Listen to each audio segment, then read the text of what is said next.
te deben haber comentado que, digamos, esta es una iniciativa del comité editorial de la revista del Colegio de Psicólogos, y me parece que lo que corresponde primero agradecerte profundamente, porque siempre es bueno escuchar tus reflexiones. Estuve escuchando algunas entrevistas tuyas, y también es importante destacar algo de tu actividad actual, que creo que también ya la estuviste comentando. Bueno, sos titular de la Cátedra de Salud Pública y Salud Mental en la Facultad de Psicología de la UBA, psicóloga egresada en la Universidad Nacional de Córdoba, diplomada en Salud Pública y docente en la Universidad de Lanús, en la maestría en Salud Mental Comunitaria y en numerosísimos posgrados. ¿Seguís en Alames? Soy miembro de la coordinación de Alames en este momento, sí. Sí. Estamos haciendo un ciclo, inclusive un ciclo, como el Congreso no se pudo hacer este año, estamos organizando un ciclo de encuentros con distintas temáticas. Los próximos que vamos a hacer van a ser con Alames YAP, con la Internacional de Políticas Sanitarias sobre Europa. Sí, estamos trabajando en eso. También tenés la carrera de investigador. Estás categorizada categorizado 1. Sí. Investigador. Sí. No soy CONICET, soy el sistema de categorización de investigadores académicos. Sí, del programa de incentivos. Bueno, digamos, el comité editorial ha hecho una serie de preguntas que uno podría englobar como en 4 dimensiones posibles de trabajo. Una dimensión tiene que ver con el sistema de servicios de salud y los trabajadores del sector, que están tan complicados. Por el otro lado, el comportamiento de la sociedad y también los efectos de la pandemia en la subjetividad y, digamos, el rol profesional de los trabajadores del campo de la salud mental. Y me parece que podríamos empezar por cualquiera de ellos. ¿Cuál quisieras empezar? No sé, el primero que planteaste me parece que es como un marco general, que es la organización del sistema de salud, ¿no? Sí, digamos, la inquietud se ha planteado sobre todo porque, digamos, esta pronta reclusión en los domicilios, que desde el comienzo no se habló, si bien es cierto, de cuarentena, se habló de aislamiento, que es diferente. Este aislamiento se ha ido prolongando en el tiempo y uno de los fines era justamente la adecuación de los sistemas de servicio de salud para afrontar estas circunstancias y no colapsar como ha pasado con otros sistemas de salud en el mundo. Digamos, eso ha provocado efectos en la subjetividad, pero digamos, en estos momentos, ¿vos qué pensás en relación a cómo están organizados los sistemas de servicio? Si es que en ese sentido, digamos, están funcionando como corresponde, o de lo que vos conoces, por supuesto. Bueno, en principio vamos a hacer un raconto breve, ¿no es cierto? Este fenómeno que es la pandemia del COVID-19 se inició en diciembre. Y en ese mismo momento se iniciaba una nueva gestión gubernamental en la Argentina. No es poco detalle decir que uno inicia una gestión en un país que ya atravesaba una crisis muy profunda, incluyendo una crisis del sistema sanitario con 2 epidemias en curso en una parte del país, una de sarampión y una de dengue. La de dengue en Buenos Aires por lo menos fue particularmente intensiva, ¿no? En enero, febrero, marzo. De hecho, cuando ya estábamos en cuarentena todavía se confundían los casos de dengue en el diagnóstico con los casos de COVID. Y un sistema de salud, el sistema de salud argentino, un sistema de salud históricamente fragmentado y segmentado. No es un sistema integrado de salud que uno pueda decir toma rápidamente decisiones en el mismo, sino que es un sistema dije integrado, no, fragmentado y segmentado. Fragmentado porque tiene una parte de las prestaciones del sistema de prestadores de servicios de salud depende de obras sociales, otras son estatales y otras son privadas. Las que son estatales a su vez tienen, algunas son de jurisdicción nacional, otras son provincial y otras son municipales, y a su vez, por constitución, las provincias tienen bastante autonomía en materia de toma de decisiones de salud. Entonces, sí. Y esto da por resultado, después de un largo proceso de descentralización, pero particularmente del proceso de descentralización de los 90, una cierta, ya ahí, segmentación de la población, porque hay provincias que los sistemas prestación estatal de las provincias difieren mucho de provincia en provincia. Como alguna vez lo anunció un ministro de Salud, doña Tilvia, dijo, si no se integra esto con una idea de financiación, de financiamiento reequitativo a nivel nacional, las provincias ricas van a tener servicios ricos y las provincias pobres van a tener servicios pobres. Y el tipo, bueno, después tenemos el sistema de obras sociales con la fragmentación que tiene y la segmentación que también tiene, y el sistema de empresa de medicina prepaga que cubre un pequeño sector de la población, pero que por sus características que son seguros, son seguros de salud, digamos, tienden a maximizar la ganancia y minimizar la pérdida, y los prestadores privados de salud también. Entonces, tenemos un sistema de salud muy complicado para enfrentar una situación como esa. Y lo teníamos además, como digo, en una situación de crisis importante. En lo que se trató de hacer, el Ministerio de Salud se crea a principios de enero, y a partir de la experiencia de lo que había sucedido en los países europeos, particularmente Italia y España, e Inglaterra, pero Italia y España, el desborde que habían tenido las unidades de atención, de alta complejidad y las unidades hospitalarias para dar respuesta a la entrada del COVID, lo que se intentó hacer inicialmente es fortalecer básicamente los sistemas de,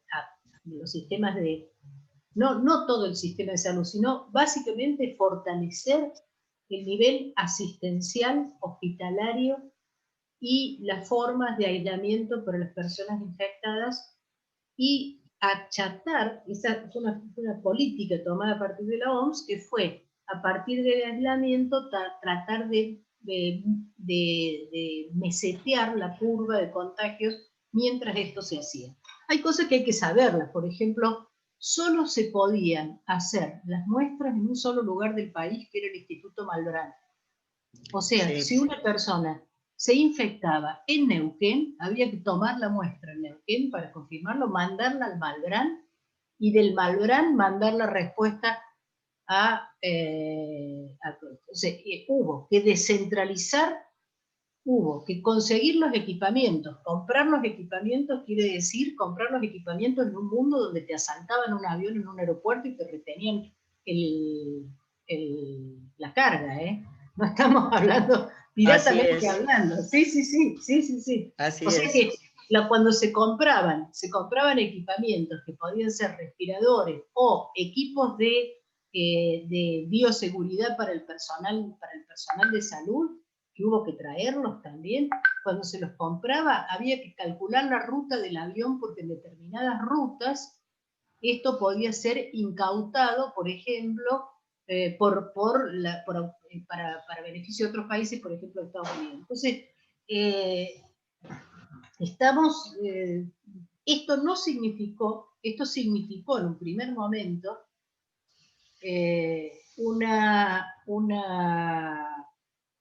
un centramiento en la atención hospitalaria, y casi diría un centramiento en la atención de alta complejidad.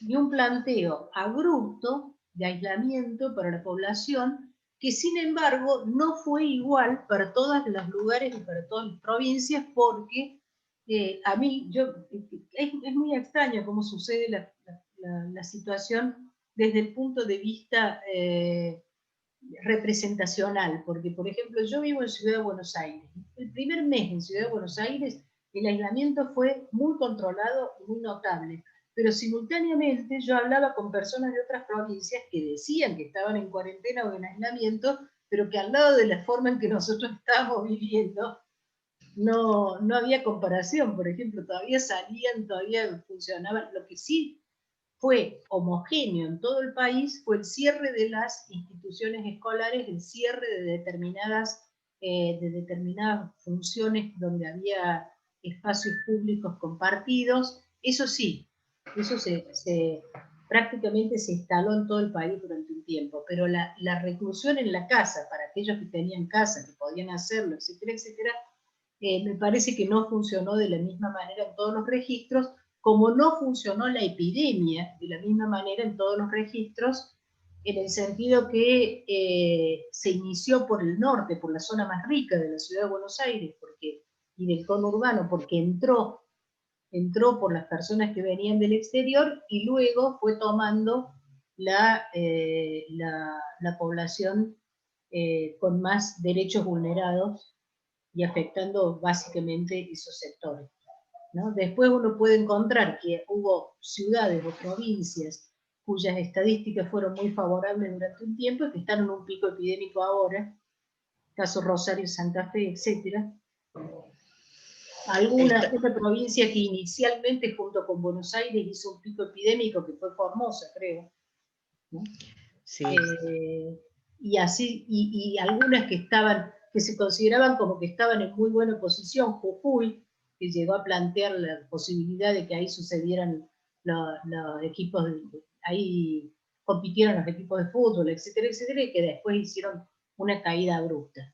Al producirse ese pico epidémico en distintas provincias, lo que va apareciendo es que no se acondicionaron los sistemas de salud de la misma manera en las mismas provincias, y que las provincias no tuvieron los mismos tipos de cuidados necesariamente, incluyendo las poblaciones, no tuvieron los mismos tipos de cuidado. Esto ha tenido características muy locales, más aún, te podría decir, más que locales, inclusive dentro de una provincia misma hay diferencias entre municipios. Hay municipios que cierran la entrada y municipios que no. Bueno, acá en Tucumán está pasando algo similar, ¿no? Estamos recién iniciando el pico, con más de 1000 casos diarios, y digamos, sí da la sensación, porque esa es una vivencia en general de la población, de que el cierre de las instituciones, el cierre de la circulación, ha sido vivenciado como una violentación a ciertos derechos, a ciertas garantías constitucionales. Y en ese sentido hubo como representaciones de esta violencia estatal para no evitar nada. Es lo que circula, ¿no? Y eso también ha estado en las motivaciones para que se hayan hecho múltiples manifestaciones en el país en general, que digamos exponen y a la vez da cuenta de una falta de conciencia en relación a la importancia en los cuidados individuales y también colectivos, ¿no? Digamos, esto también compromete más al sector salud, que en estos momentos hay un enojo que tiene que ver con los trabajadores en sí mismos por la falta de respuesta de la población ante la necesidad de los cuidados, y a la vez también un enojo por parte del sistema, con el sistema de salud, por esta cuestión de que no se sienten cuidados debidamente, ¿no? En los hechos son los soldados que más están cayendo también, ¿no? Sí, yo no diría, a ver, las manifestaciones en términos cuantitativos fueron una minoría intensa, si uno lo piensa en términos cuantitativos. Hay un sector a nivel internacional en la situación de pandemia que trabaja con una especie de concepto de libertad absoluta individual, que no condice con ninguna constitución de ningún país, dicho sea de paso. O sea, no se vio, hay elementos constitucionales que justificaron, entre otras cosas, que las personas consideradas peligrosas se encerraran en hospitales psiquiátricos y la libertad te la debo, o que las personas con lepra, hasta la ley de lepra, que estuvo vigente hasta que subió Alfonsín, autorizaba que a una persona que se le diagnosticaba lepras, el Estado la tomara así y la recluyera. Sí. ¿No? Y aún esa ley que siguió vigente, aún cuando la lepra ya era una enfermedad que podía ser tratada y que además se supo que ni siquiera era demasiado contagiosa, da cuenta de que en qué medida todos los estados contemplan determinadas limitaciones que hacen a lo que sería una supuesta libertad individual en términos de lograr la posibilidad de convivencia y de cuidado común. O sea, si yo me meto en la Panamericana a 220 kilómetros por hora, velocidad que mi auto da, ¿no es cierto? Me van a parar y me van a multar. Y no puedo hacerlo, aunque disfrute muchísimo la libertad de ir a toda velocidad. ¿Eso por qué se hace? ¿no? Eso se hace porque esa actitud mía puede significar la pérdida de libertad y de vida de otras personas. Así de sencillo. Rayando con el pensamiento mágico, ¿no? Sí, claro. O sea, en este momento en París, la persona que viola el toque de queda paga una multa en euros que nosotros acá no se llegó a poner multa de esa magnitud. Ahora, también es cierto, como lo dije alguna vez en un programa de televisión, que a uno lo multan por llevar adelante un niño pequeño en el asiento adelante, ¿no? Y entonces, y ahí entra lo curioso de las representaciones de las personas, porque esa persona que lleva un bebé en el asiento de adelante y que si pega una frenada brusca no va a poder impedir que salga a través del parabrisas, daría la vida por ese bebé, que es su hijo. Y sin embargo, hay que meterle una multa para que no lo coloque en situación de riesgo. Pareciera que hay pautas que no están internalizadas y sobre todo tienen que ver con esta cuestión del autocuidado, ¿no? El autocuidado en el sentido de cuidado colectivo. Ahora, yo te Exacto. diría, la mayoría de la gente lo que pasó es otro proceso, que en realidad todo riesgo se naturaliza y una cierta tendencia a la negación del riesgo. A mí no me va a pasar. Eso lo vimos desde la primera pandemia, porque desde la primera pandemia que fue la de SIDA. ¿no? Nosotros no nos queremos dar cuenta, pero esta pandemia fue largamente anunciada. Ahora con el diario del lunes nos dimos cuenta que esto era como que iba a suceder indefectiblemente. ¿no? O sea, la OMS tuvo su triunfo más importante, que fue la erradicación de la viruela, en ese periodo de oro sin crisis desde la posguerra hasta los 70, y termina erradicando una enfermedad epidémica en el año 1980 termina. La erradicación dura del 66 al 80. En el 81 aparece el SIDA. ¿no? Es la primera enfermedad emergente producto de un virus mutante que aparentemente mutaba por la modificación de la relación entre el hombre y la naturaleza.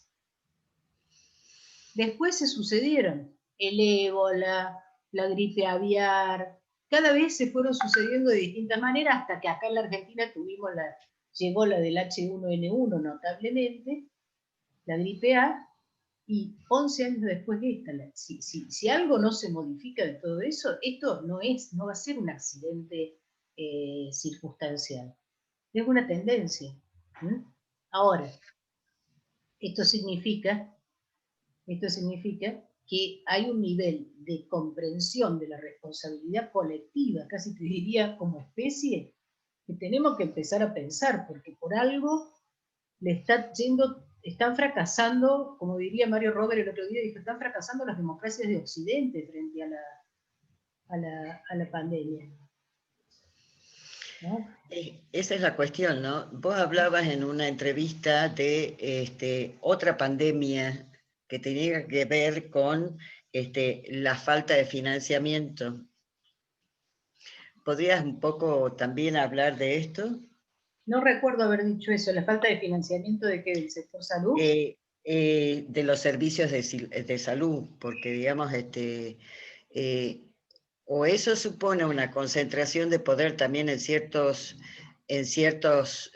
nichos dentro de los sistemas de salud, o bien, digamos, falta de financiamiento a los gobiernos para incrementar también la equidad.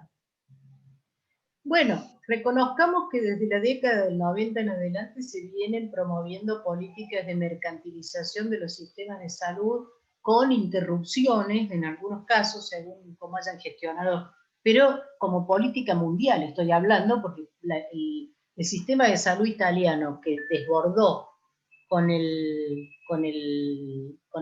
epidemia, con la pandemia ahora, no es el sistema de salud que tenía Italia cuando la reforma de Berlinguer.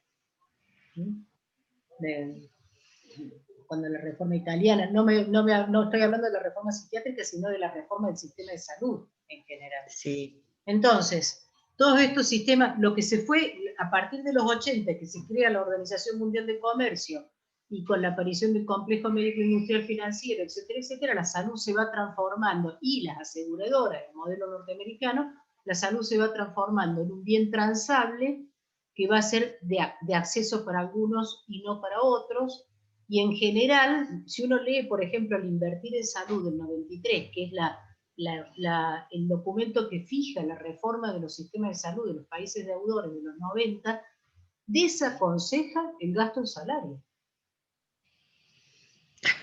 Y desaconseja los servicios estatales. Entonces, directamente dice los servicios estatales son ineficientes, etcétera, etcétera, y dice es preferible gastar, en todo caso, en infraestructura y equipamiento que en salarios. Pero resulta que después, a la hora de atender la salud, el equipamiento y la infraestructura, sin el personal, no sirve para nada. Pero el equipamiento y la infraestructura le produjo ganancia a muchos. Por supuesto. ¿Está? Entonces, lo que uno nota, y hay una cuestión que es la siguiente, solo frente a una situación como una situación de esta índole, la respuesta necesariamente requiere de un sistema de salud fuertemente sostenido y financiado por el Estado que no tenga fines de lucro. Porque lo hemos visto acá en Buenos Aires cuando algunos sanatorios y clínicas privadas en el mismo momento en que estaba ya la pandemia instalada en la ciudad de Buenos Aires, le bajaban el sueldo al personal, alegando la pérdida de ganancia que las clínicas y los sanatorios estaban teniendo al haber suspendido las cirugías programadas, al haber suspendido la atención de análisis, laboratorios, etcétera, de todas las problemáticas, y por tener camas de terapia intensiva vacantes, ociosas, a la espera de del ingreso de las personas del HIV. Y esto no es porque sean buenos o malos. No es un problema de gobernabilidad, es un problema directamente de que son empresas privadas y necesitan, y su objetivo es la ganancia. Claro. No pueden. Yo una vez viajé a Río de Janeiro, había una epidemia de dengue y los planes de salud, que serían las empresas de medicina prepaga, y han dicho que no iban a cubrir la epidemia. Y en uno de los diarios de acá de Buenos Aires, del Diario Nacional, en un editorial dijeron que las empresas de medicina prepaga, como eran seguros, no estaban obligados a cubrir esta contingencia del COVID. Entonces, uno dice, bueno, la respuesta es una respuesta que necesariamente requiere un alto nivel de inversión en una situación donde además la crisis financiera en la cual se encontraba el país en el momento anterior a la pandemia, y la perspectiva de el pago, todos los insumos de salud, la mayoría de los insumos de salud se pagan en dólares, además ese es otro tema. Entonces, eso ya lo vimos en el 2001, en la crisis del 2001. Entonces, sí, frente a esa situación digamos, de dificultad financiera del Estado, la negociación económica viene fuertemente ligada a la posibilidad de contar con los recursos necesarios para enfrentar la pandemia. En términos del Estado, ¿eh? Claro. Todo esto también ha provocado mucho sufrimiento psíquico en la población y he visto que, digamos, más bien, y no cabe tampoco hablar de una semiología ni categorizaciones de patologías, porque no hay patologías, sí sufrimiento. Y he visto en algún programa tuyo que hablas de grupos de riesgo a los que habría que fortalecer o más bien orientar la política de salud mental hacia esos grupos. ¿Querés comentar algo? Sí, más que grupos de riesgo, yo diría grupos que tienen problemáticas particulares que hay que atender. Entre ellos colocaba a los niños y a los adolescentes por la situación de estar suspendida ese ámbito, esa dimensión institucional que es la escolaridad y que es, cuando nosotros trabajamos en investigación, articulamos mucho lo económico, lo institucional y la vida cotidiana, que la vida cotidiana de los niños y de los adolescentes es la dimensión institucional externa al hogar, la salida del vínculo familiar que permite el afuera de la casa y el crecimiento y la construcción de una identidad que va progresivamente dirigiéndose hacia la autonomía. Sí. En el contacto con los pares, en el contacto con los adultos que no son familiares, en el contacto con las normativas, etc.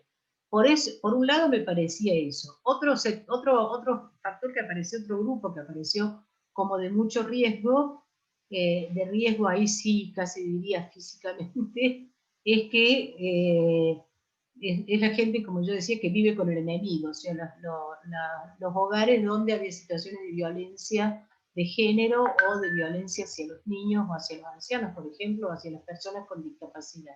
Pero básicamente violencia de género que hemos visto se ha incrementado mucho en este periodo, o por lo menos ha aparecido en formas más manifiestas, y que el replegarse al hogar aumentaba los riesgos para este grupo de personas. Otro sector que a mí me parecía que había que atender eran las personas que estaban solas y que estaban, y que por ejemplo, de adultos mayores o viejos, como quieran llamar, y que además habían quedado fuera del uso de los recursos virtuales de contacto. ¿Sí? Los que quedaron del otro lado de la brecha digital. ¿Sí? Obviamente también se requerían cuidados especiales integrales para las poblaciones que tienen derechos vulnerados, que no tenían acceso a viviendas adecuadas, agua potable, alimentación, etc. Hemos visto que en este sentido el tendido de redes de asistencia, de apoyo económico, de elementos, por lo menos acá en Buenos Aires, en el conurbano, de provisión de alimentos, etcétera, ha sido casi diría un factor de salud mental, además de ser un factor de salud general. Y otro sector, obviamente, que había que tener en cuenta era el personal de salud, que estaba sometido a un importante estrés laboral, no solo por el riesgo, no solo por la cantidad de horas de trabajo, no solo por la precariedad muchas veces de las condiciones de trabajo en las cuales estaban. Voy a poner un ejemplo. En plena situación de pandemia, el personal de enfermería en la Ciudad de Buenos Aires no tiene reconocimiento de carrera profesional. Esto les impide cobrar determinados beneficios que el gobierno nacional paga a los profesionales de la salud, pero además los deja fuera del lugar profesional que en realidad ejercitan, y cuando fueron a protestar por ello los reprimieron además. O sea, fueron golpeados en la puerta de la legislatura cuando fueron a protestar por ello. Entonces, por un lado, mucho aplauso para el personal de salud, pero por otro lado empiezan a ser invisibilizados. Y hay un tercer elemento de esfuerzo del personal de salud que nosotros no tenemos en cuenta, que hacer un trabajo para el cual uno no tiene el conocimiento necesario es un factor de estrés laboral importante. Entonces, los médicos, el personal de enfermería, nosotros mismos, los que estamos en los hospitales, nosotros digo las psicólogas, estamos acostumbrados a trabajar con herramientas que nos permiten abordar situaciones que conocemos, pero de repente esto nos enfrentó al personal de salud a situaciones desconocidas. Yo he escuchado médicos decir, tenemos que innovar todo porque no sabemos exactamente cuál es el tratamiento, no sabemos exactamente cómo evoluciona la enfermedad y nos encontramos con respuestas atípicas. Entonces, estaban todo el tiempo trabajando con sensación de fragilidad de las herramientas. Eso también produce mucho estrés. Por Y supuesto. finalmente, yo diría que también entre los sectores más vulnerados, también para atender específicamente, dentro de nuestro campo, son las personas con consumos problemáticos. Y particularmente los jóvenes con consumos problemáticos de sustancias que se consiguen en determinados circuitos ilegales, que cesaron de funcionar durante la pandemia, lo reemplazaron con alcohol, esto ha producido síntomas definidos, ha producido una problemática específica, por lo menos en algunos grandes conglomerados urbanos. Eso son algunos de los que señalé, ¿no? Como grupos que había que pensar. Y después, obviamente, apareció una problemática que se ha ido tratando de trabajar, de reglamentar, que tiene algún fundamento en una ley, que es la ley de muerte digna, que fue el problema de la elaboración de los duelos, de las muertes y de cómo atravesar las enfermedades graves en el aislamiento que producía el COVID, no solo de la persona viva durante el proceso de morir, sino también para los familiares alrededor de los ceremoniales de la muerte, propios de la muerte. Seguro. Digamos, estos efectos, digamos, en la subjetividad, ¿te parece que tienen un carácter traumático o simplemente pensás que van a dejar huellas y que esto es posible rearmarlo? Y si es posible rearmar, ¿cuáles serían las vías o las estrategias en donde los psicólogos creo que van a tener un rol fundamental en esto? Sí, bueno, ¿cómo se define lo traumático? Hay varias definiciones de traumático, de trauma, digamos, ¿no? Pero yo suelo utilizar una que a nosotros nos fue muy útil para trabajar en situaciones traumáticas colectivas. Porque uno cuando define una situación traumática define a lo que es lo traumático en el sentido singular de cada persona, cómo se inscribe lo traumático, pero también hay situaciones traumáticas colectivas y quedan grabadas en el lenguaje colectivo. Por ejemplo, en Nicaragua, cuando uno preguntaba, una persona le decía, ¿y eso cuándo sucedió? La gente organizaba el tiempo en un antes y un después, del terremoto y de la guerra, por ejemplo. Casi diría, las vidas habían quedado organizadas en un antes y un después. Pasó un año antes del terremoto, fue 2 años después del terremoto, o fue durante la guerra, o justo cuando había terminado la guerra, ¿no? Entonces esto que estoy dando es un ejemplo de cómo se inscriben las situaciones traumáticas colectivas, porque además construyen elementos del discurso también social, del sentido del discurso social, de la hegemonía del discurso social. O sea, decir la palabra desaparecido en la Argentina no es lo mismo que decir la palabra desaparecido en cualquier país. Siempre va a tener un abrochamiento muy particular, variando según cada sujeto singular, pero variando según cada generación, según cada grupo social, etc. Pero está instalado dentro del lenguaje. Entonces, esta pandemia es un episodio traumático colectivo. Después hay que ver de qué manera, en cada caso singular, en la clínica singular, de qué manera se inscribe, de qué manera pauta, de alguna manera, la posibilidad de incorporación de esta particular circunstancia en la propia vida y de la propia vida en esta particular circunstancia. Porque tengámoslo absolutamente claro, esto es una catástrofe mundial. O sea, la descripción que yo hago es la siguiente: la pandemia vino a producir un desequilibrio catastrófico en un sistema hipercomplejo que ya estaba en altísimo nivel de inestabilidad. Y no ha parado, y no sabemos a dónde va a ir a parar, porque es simultáneamente un fenómeno social, económico, político, ecológico y humano, todo junto, y subjetivo. Entonces todos nosotros sabemos de alguna manera en cada una de nuestras circunstancias que nuestro futuro no va a ser el que era. Eso en sí mismo ya es un duelo. La sensación de incertidumbre, la posición, el posicionamiento con respecto al duelo. Esto es una categorías que yo empecé a trabajar, pensar en 3 categorías básicas: duelo, incertidumbre y angustia, y esfuerzo adaptativo. Hemos hecho un esfuerzo adaptativo impresionante, muy fuerte, todos de distintas maneras para adaptarnos a esta transformación de nuestras vidas cotidianas, de nuestras cotidianeidades, que es ahí donde depositamos, de alguna manera, es en las rutinas cotidianas donde nosotros depositamos una cierta ilusión de certeza de que las cosas son de una manera y van a seguir siendo de otra. Y planeamos entonces nuestras pequeñas perspectivas de futuro, nuestras vacaciones, etcétera, ¿no? Y todo eso está puesto en cuestión ahora. Esa es la cuestión, ¿no? Digamos, sabemos ya que el futuro no va a ser el mismo y que habrá que hacer importantes adaptaciones más todavía de las que hay que hacer, ¿no?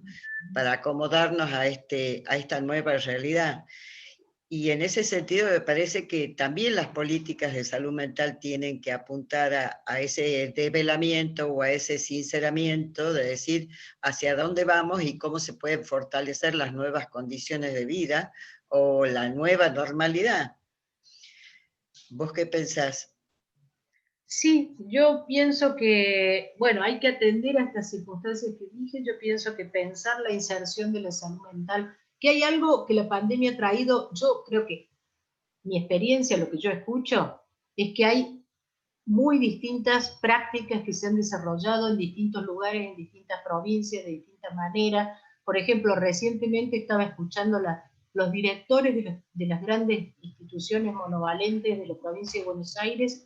Hace menos de 15 días entregaron el programa de redefinición de funciones de estas instituciones para terminar con el modelo asilar manicomial en plena pandemia y en pleno 2020, que es el año en que en realidad debieran haberse terminado, no como dicen ahí por ahí, las instituciones psiquiátricas, los hospitales psiquiátricos, sino las asilos, las grandes instituciones asilares manicomiales, los modelos manicomiales, y cumplirse con la ley de reforma en salud mental. Por cierto, también he visto muy buena integración, por ejemplo, de personal de salud mental trabajando con los equipos que hacen diagnóstico en territorio, en hisopado, etcétera, etcétera. He visto muy buenos equipos. Hay docentes del cátedra, están organizando un ciclo de exposición de equipos que trabajan alrededor de la temática de la muerte, el acompañamiento en las situaciones de duelo, etcétera. He visto muy buenos equipos trabajando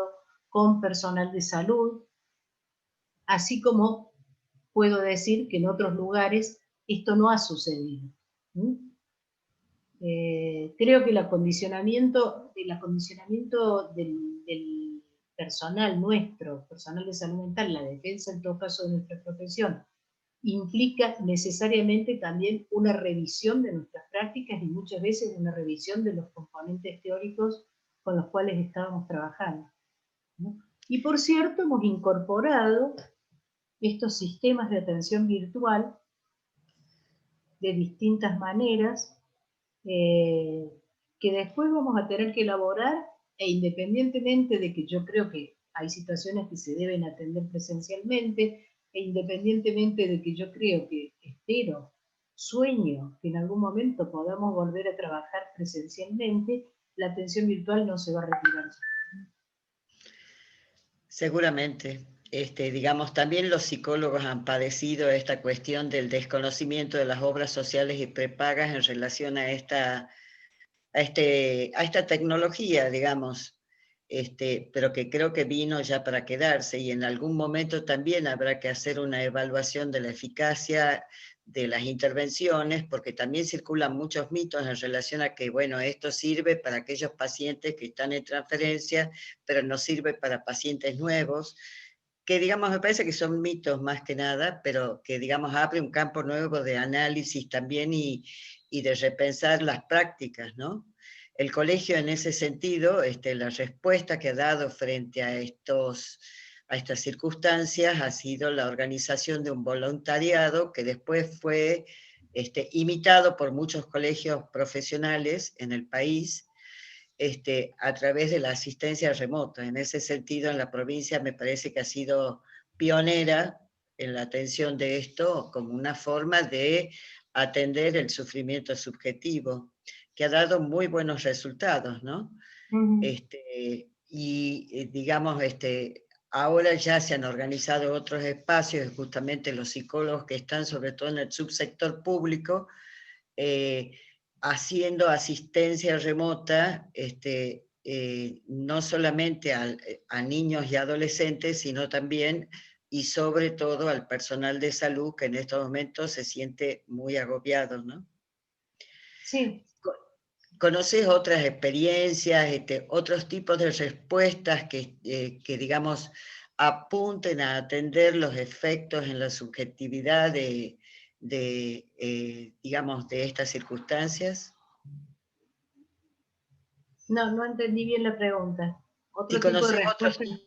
experiencias o respuestas que hayan dado los psicólogos o los trabajadores del campo de la salud mental que apunten a la atención de las subjetividades afectadas en estas Mira, lo que yo circunstancias. vi en los servicios, mi investigación, la investigación que yo venía desarrollando tiene sede, era una investigación sobre atención primaria de la salud y salud mental con sede en terreno en un municipio de la provincia de Buenos Aires.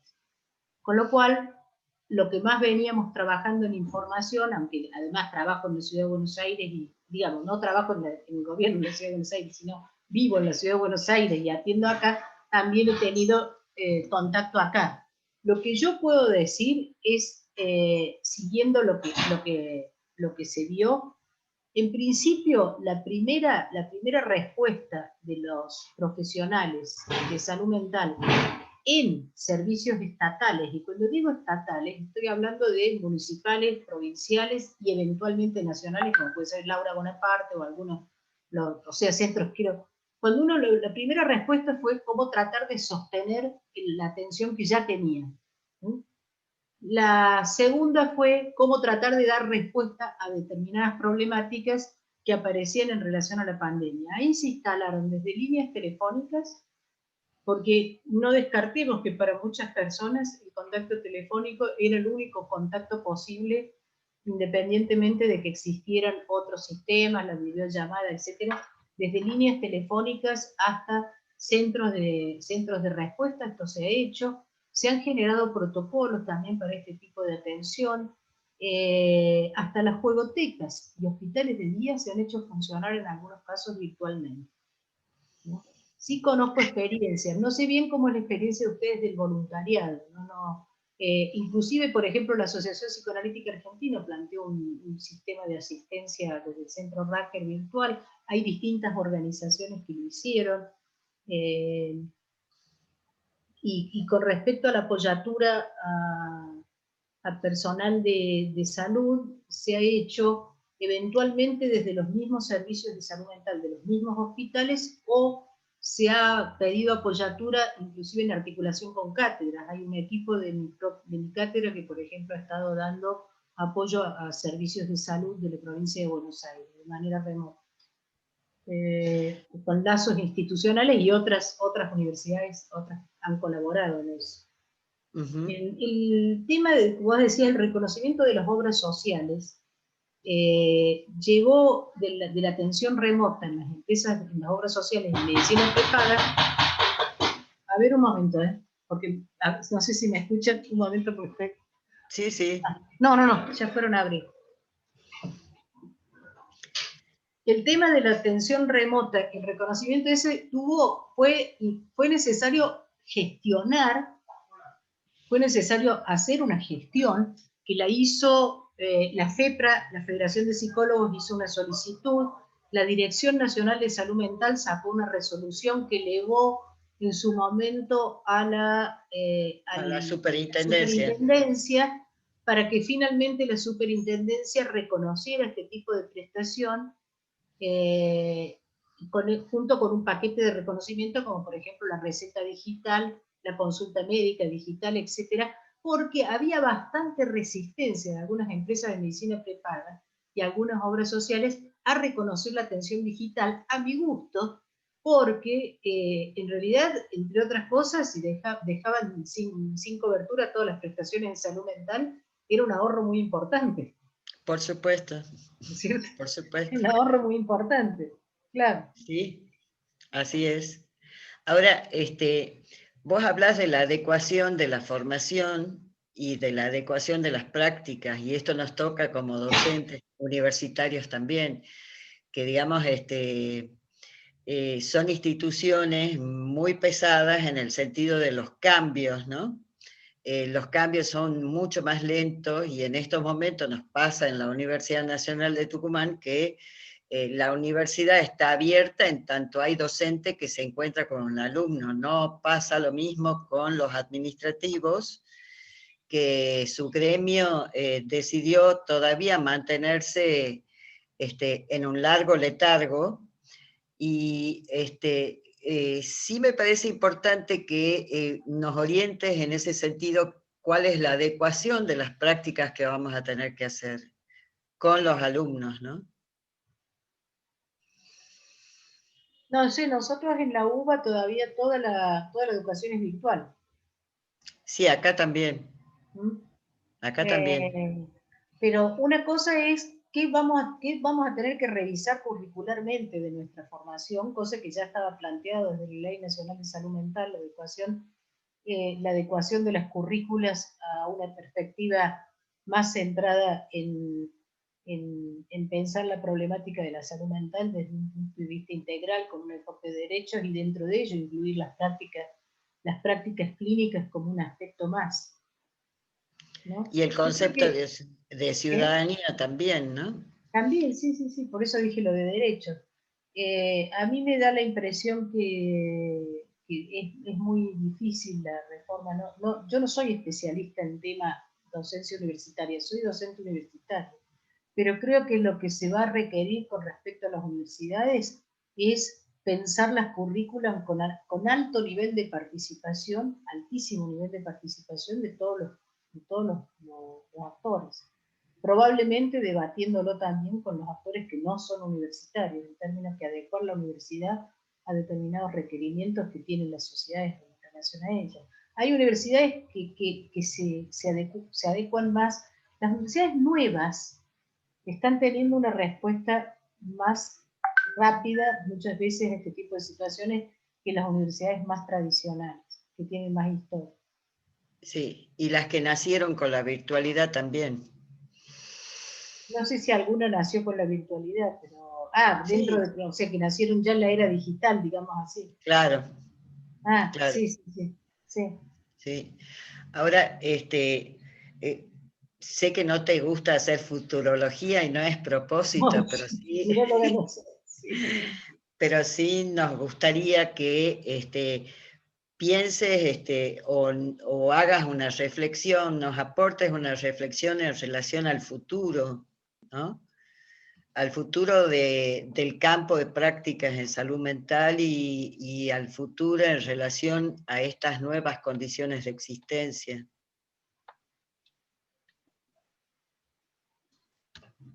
Mira, yo creo que cuando yo digo que es un desequilibrio catastrófico, quiere decir que no hay demasiada posibilidad de prever cómo es el futuro, porque hay varios futuros posibles.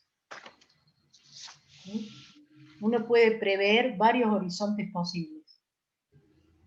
Desde un horizonte donde llega la vacuna, las cosas se reestructuran como estaban y seguimos destruyendo todo hasta la próxima pandemia, que será en 5 años, con un impresionante nivel de sufrimiento y empobrecimiento de amplios sectores de la población,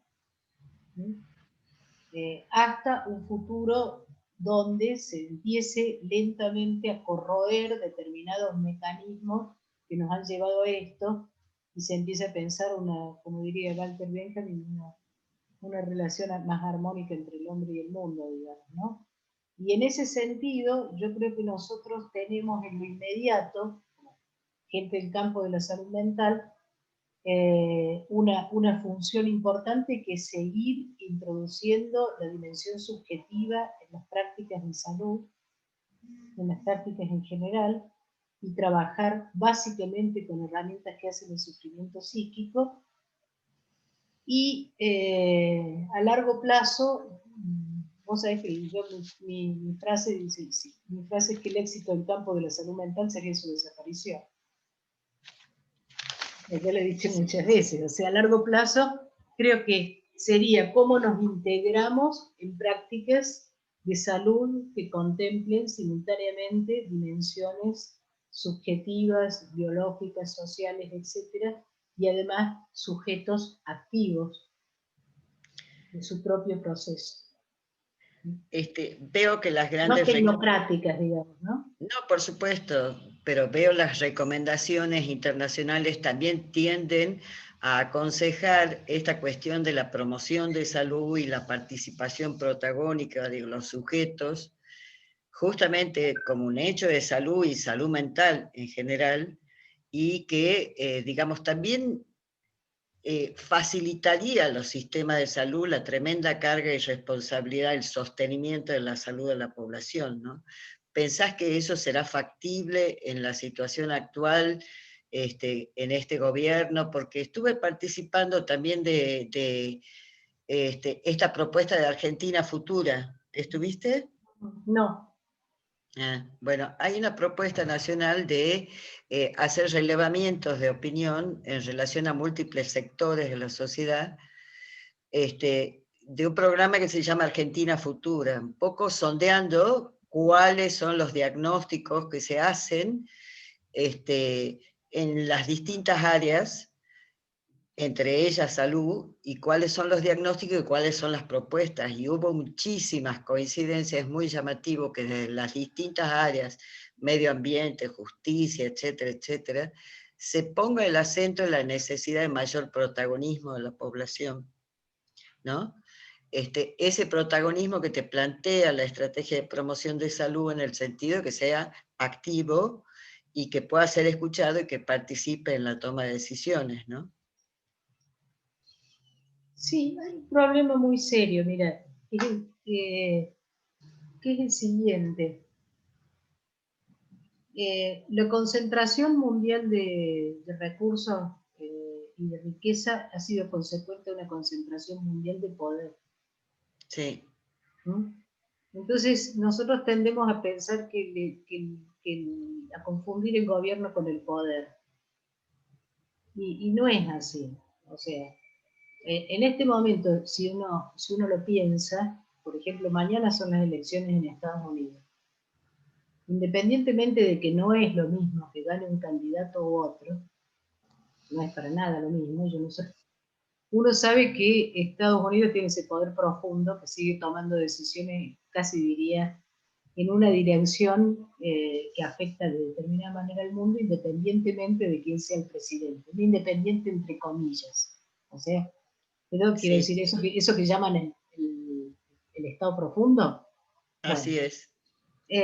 Entonces, yo sí creo, y ahora pensando, por ejemplo, en un fenómeno como el de Chile, etcétera, que nosotros cuanto más protagonismo podamos lograr de las personas que, como comunes, como ciudadanos, etcétera, tratan de defender su futuro y su vida,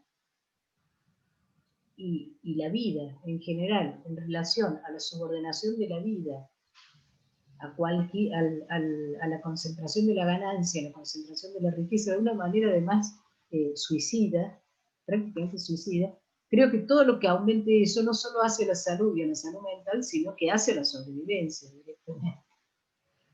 Así es. Eso es lo que pienso. ¿Mm? Bueno, chicas, ¿quieren preguntar algo?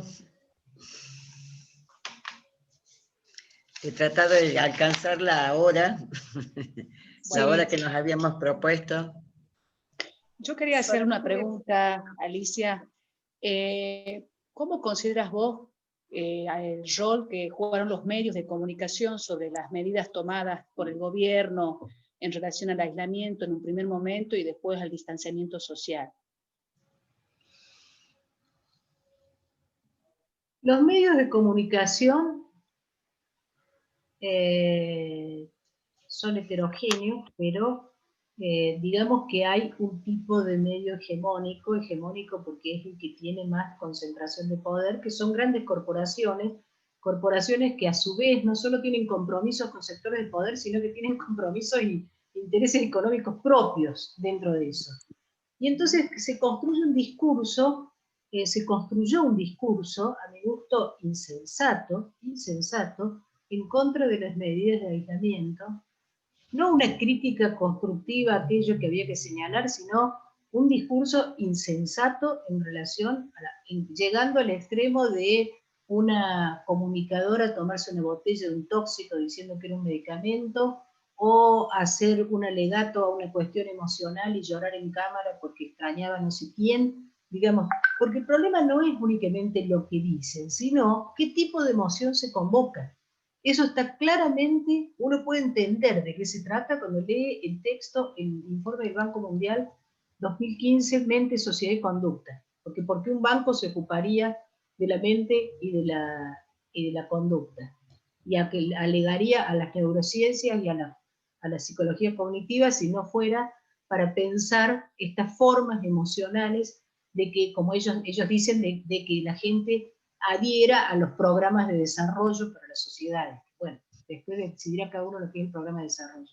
Pero yo no estoy hablando de que haya una cabeza que lo piensa todo, pero sí hay una conceptualización de cómo operan los medios, generando o convocando una respuesta emocional frente en una situación donde lo que se necesitaba era básicamente un mantenimiento de calma y una respuesta racional y razonada y deliberativa, y digo esto porque el informe sobre el desarrollo mundial del 2014-2015 del Banco Mundial, Mente, Sociedad y Conducta, dice hay dos formas de toma de decisiones, y hay una forma que es como espontánea, rápida, etcétera, y hay otra deliberativa, y hay que tratar de fundarse en la primera porque es muy rápida. No, yo pienso que tiene que ser deliberativa.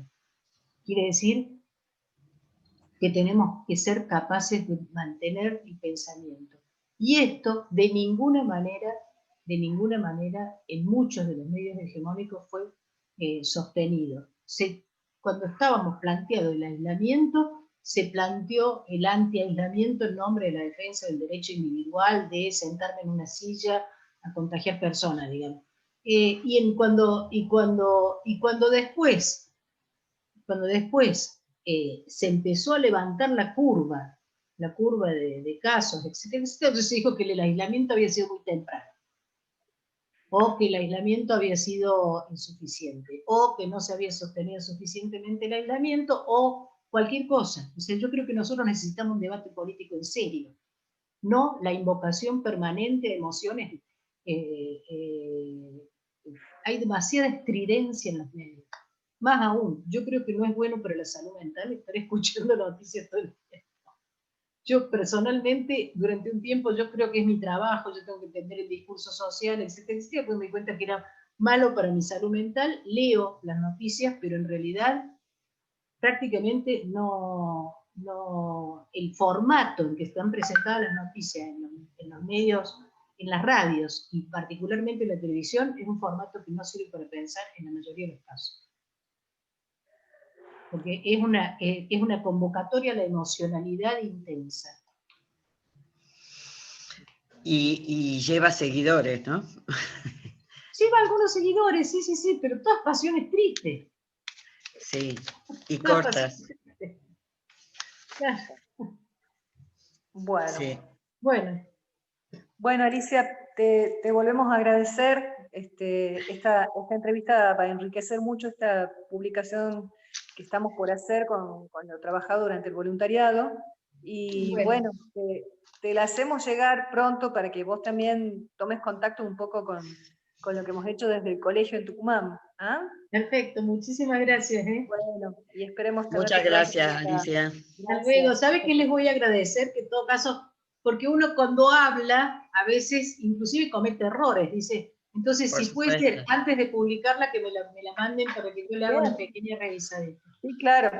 Bien, gracias. Bien, perfecto. Gracias a vos. Hasta pronto. Hasta pronto. Chao, gracias.